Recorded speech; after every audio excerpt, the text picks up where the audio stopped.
त्वरिता मंत्र के दीक्षा ग्रहण की विधि। अग्निदेव कहते हैं, मुने, अब सिंहासन पर स्थित वज्र से व्याप्त कमल में मंत्रन्यास पूर्वक दीक्षा आदि का विधान बताऊंगा। हे हे हुति व्रजदंत पुरु पुरु लुलु लुलु गर्ज गर्ज इह सिंहासनाय नमः। ये सिंहासन के पूजन का मंत्र है। 4 रेखा खड़ी और 4 रेखा तिरछी या पड़ी खींचे। इस प्रकार 9 भागों के विभाग करके विद्वान पुरुष 9 कोष्ठ बनाए। प्रत्येक दिशा के कोष्ठ तो रख ले और कोणवर्ती कोष्ठ मिटा दे। अब बाह्य दिशा में जो कोष्ठ बच जाते हैं, उनके कोणों तक जो रेखाएं आती हैं, उनकी संख्याएं 8 कही गई हैं। बाह्य कोष्ठ के बाह्य भाग में ठीक बीचों बीच वज्र का मध्यवर्ती श्रृंग होता है। बाह्य रेखा के 2 भाग करने पर जो रेखार्ध बनता है, उतना ही बड़ा श्रृंग होना चाहिए। बाहरी रेखा टेढ़ी होनी चाहिए। विद्वान पुरुष उसे द्विभंगी बनाए। मध्यवर्ती कोष्ठ को कमल की आकृति में परिणित करे। वो पीले रंग की कर्णिका से सुशोभित हो। काले रंग के चूर्ण से कुलिश चक्र बनाकर उसके ऊपरी सिरे या श्रृंग की आकृति खड़ंगाकार बनाए। चक्र के बाह्य भाग में चौकोर भूपुर चक्र लिखें, जो वज्र संपुट से चिन्हित हो। भूपुर के द्वार पर मंत्रोपासक 4 वज्र संपुट दिलाएं। पद्म और वाममिथि सम होनी चाहिए। कमल का भीतरी भाग कर्णिका केसर लाल रंग के लिखें और मंडल में स्त्रियों को दीक्षित करके मंत्र जप का अनुष्ठान करवाएं तो राजा शीघ्र ही परराष्ट्रों पर विजय पाता है, और यदि अपना राज्य छीन गया हो तो वो उसे भी शीघ्र ही प्राप्त कर लेता है। प्रणव मंत्र। ओमकार से संदीप्त अतिशय तेजस्विनी की हुई मूर्ति को ओमकार से नियोजित करें। ब्रह्मन, वायु तथा आकाश के बीच यम हम से संपुटित मूल विद्या का उच्चारण करके आदि और अंत में भी कर्णिका में पूजन करें। इस प्रकार प्रदीक्षण क्रम से आदि से ही एक एक अक्षर रूप बीज का उच्चारण करते हुए कमल दलों में पूजन करना चाहिए। दलों में विद्या के अंगों की पूजा करें। आग्नेय दिशा से लेकर वाम क्रम से नैऋत्य दिशा तक हृदय, सिर, शिखा, कवच तथा नेत्र, इन 5 अंगों की पूजा करके मध्य भाग कर्णिका में पुनः नेत्र की तथा संपूर्ण दिशाओं में अस्त्र की पूजा करनी चाहिए। गुहांग में रक्षा की तथा केसरों में वाम दक्षिण पार्श्व में विद्यमान 5-5 हूतियों की अपने अपने नाम मंत्रों से पूजा करें। गर्भमंडल के बाह्य भाग में 8 लोकपालों का न्यास करें। वर्णांत श या ह को अग्नि र के ऊपर चढ़ाकर उसे 6ठे स्वर ऊ से विभेदित करे और 15वें स्वर बिंदुओं को उसके सिर पर चढ़ाकर उस शुम अथवा हुम बीज को आदि में रखकर दिक्पालों के अपने अपने नाम मंत्रों से संयुक्त करके उनकी पूजा करें। फिर शीघ्र ही सिंहासन पर कमल की कर्णिका में गंध आदि उपचारों द्वारा पूजन करें। इससे श्री वी की प्राप्ति होती है। तदनंतर 108 मंत्रों द्वारा अभिमंत्रित 8 कलशों द्वारा कमल को वेष्टित कर दें। फिर 1000 बार मंत्र जप करके दशांश होम करें। पहले अग्नि मंत्र रम से कुंड में अग्नि को ले जाएं और हृदय मंत्र नमः से उसको वहां स्थापित करें। साथ ही कुंड के भीतर अग्नियुक्त शक्ति का ध्यान करें। तदनंतर उस शक्ति में गर्भाधान, पुंसवन तथा जाति कर्म संस्कार के उद्देश्य से हृदय मंत्र द्वारा 108 बार होम करें। फिर गुहांग के द्वार से नूतन अग्नि के जन्म होने की भावना करें। फिर मूल विद्या के उच्चारण पूर्वक पूर्णाहुति दे। फिर शिवाग्नि का जन्म संपादित होता है। फिर मूल मंत्र से उसमें 100 आहुतियां दें।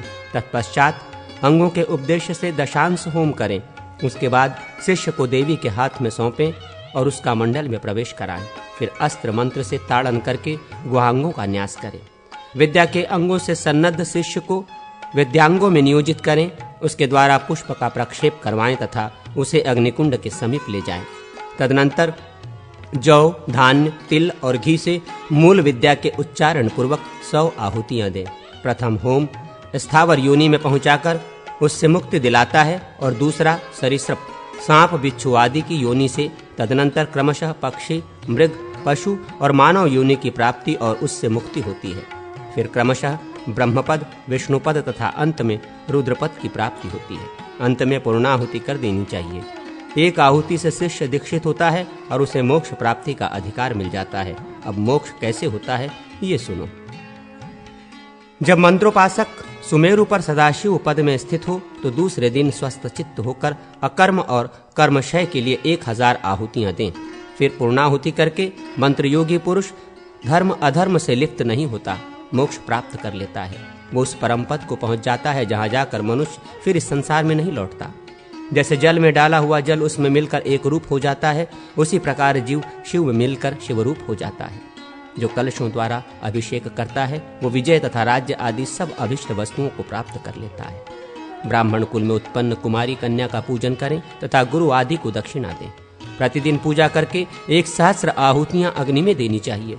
तिल और घी से पूर्ण आहुति देने पर त्वरिता देवी लक्ष्मी एवं अभिमत वस्तु देती है। वे विपुल भोग प्रदान करती हैं तथा और भी जो कुछ साधक चाहता है उसे माता त्वरिता पूर्ण करती हैं।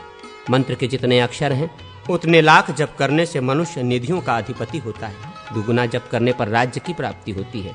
त्रिगुण जप करें तो यक्षिणी सिद्ध हो जाती है। चौगुने जप से ब्रह्मपद, 5 गुने जप से विष्णुपद तथा 6 गुने जप से महासिद्धि सुलभ होती है। मंत्र के 1 लाख जप से मनुष्य अपने पापों का नाश कर देता है। 10 बार जप करने से देह शुद्धि होती है। 100 बार के जप से तीर्थ स्नान का फल होता है। वेदी पर पट या प्रतिमा रखकर उसके समक्ष 100,000 तथा 10,000 की संख्या में जप करके हवन करना बताया गया है। इस प्रकार विधान पूर्वक जप करके 1 लाख हवन करे। तिल, जौ, लावा, धान, गेहूं, कमल पुष्प, पाठांतर के अनुसार आम के फल तथा श्रीफल, बेल, इन सब को एकत्र करके इनमें घी मिलावे और उस होम सामग्री से हवन करके व्रत करे। रात में कवच आदि से सन्नद्ध हो, खड्ग, धनुष तथा बाण आदि लेकर एक वस्त्र धारण करके उपर्युक्त वस्तुओं से ही देवी की पूजा करे। वस्त्र का रंग चितकबरा, लाल, पीला, काला अथवा नीला होना चाहिए। मंत्रवेत्ता विद्वान दक्षिण दिशा में जाकर मंडप के द्वार पर दूती मंत्र से बलि अर्पित करे। ये बलि द्वार आदि में अथवा एक वृक्ष वाले शमशान में दी जा सकती है। ऐसा करने से साधक राजा हो समस्त कामनाओं का तथा सारी पृथ्वी के राज्य का उपभोग कर सकता है। त्वरिता विद्या से प्राप्त होने वाली सिद्धियों का वर्णन। अग्निदेव कहते हैं, मुने, अब मैं विद्या प्रस्ताव का वर्णन करूंगा जो धर्म, काम आदि की सिद्धि प्रदान करने वाला है। 9 कोष्ठों के विभाग से विद्या भेद की उपलब्धि होती है। अनुलोम विलोम योग, समास व्यास योग, कर्णा विकर्ण योग, अधव ऊर्ध्व विभाग योग तथा त्रिकिक योग से देवी के द्वारा जिसके शरीर की सुरक्षा संपादित हुई है वो साधक सिद्धिदायक मंत्रों तथा बहुत से निर्गत प्रस्तावों को जानता है। शास्त्र में मंत्र बताए गए हैं किंतु वहाँ उनके प्रयोग दुर्लभ है। प्रथम गुरु वर्ण ही होता है, उसका पूर्व काल में वर्णन नहीं हुआ है। वहाँ प्रस्ताव में एकाक्षर, द्वयक्षर और त्रैक्षर मंत्र प्रकट हुए। 4-4 खड़ी तथा पड़ी रेखाएं खींचे। इस प्रकार 9 कोष्ठ होते हैं। मध्य कोष्ठ से आरंभ करके प्रदक्षिण क्रम से मंत्र के अक्षरों का उनमें न्यास करें। तदनंतर प्रस्ताव भेदन करें। प्रस्ताव क्रम योग से जो प्रस्ताव को प्राप्त करता है उस साधक की मुट्ठी में सारी सिद्धियां आ जाती हैं। सारी त्रिलोकी उसके चरणों में झुक जाती हैं। वो 9 खंडों में विभक्त जम्बूद्वीप की स्वर्ण भूमि पर अधिकार प्राप्त कर लेता है। कपाल, खप्पर अथवा शमशान के वस्त्र, शव के ऊपर से उतारे हुए कपड़े पर सब ओर शिव तत्व लिखकर मंत्रवेत्ता पुरुष बाहर निकले और मध्य भाग में कर्णिका के ऊपर अभिष्ट व्यक्ति विशेष का भोजपत्र पर नाम लिखकर रखते।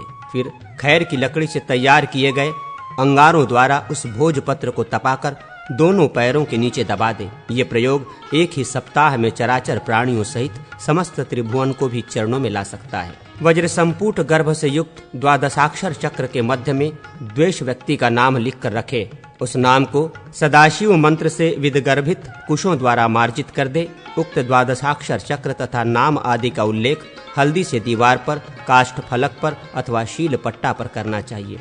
ऐसा करने से शत्रु के मुख, गमन शक्ति और सेना का भी स्तंभन अवरोध हो जाता है।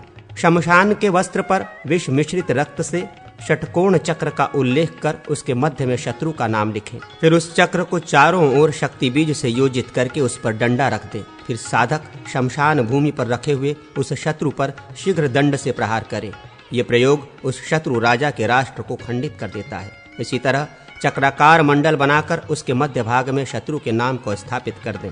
चक्र की धारा में शक्ति बीज का न्यास करें। शत्रु का नाम लेकर उस पर भावना द्वारा उक्त चक्रधार से प्रहार करें। इससे शत्रु का हरण होता है। इसी प्रकार खड्ग के मध्य भाग में गरुड़ बीज के साथ शत्रु का नाम लिखकर उसके पूर्ववत विदर्भीकरण करें। उक्त नाम शमशान भूमि की चिता के कोयले से लिखना चाहिए। उस पर चिता के भस्म से प्रहार करें। ऐसा करने से साधक एक ही सप्ताह में शत्रु के देश को अपने अधिकार में कर लेता है। वो छेदन, भेदन और मारण में शिव के समान शक्तिशाली हो जाता है। तारक फट को नेत्र कहा गया है। इसका शांति पुष्टि कर्म में नियोग करें।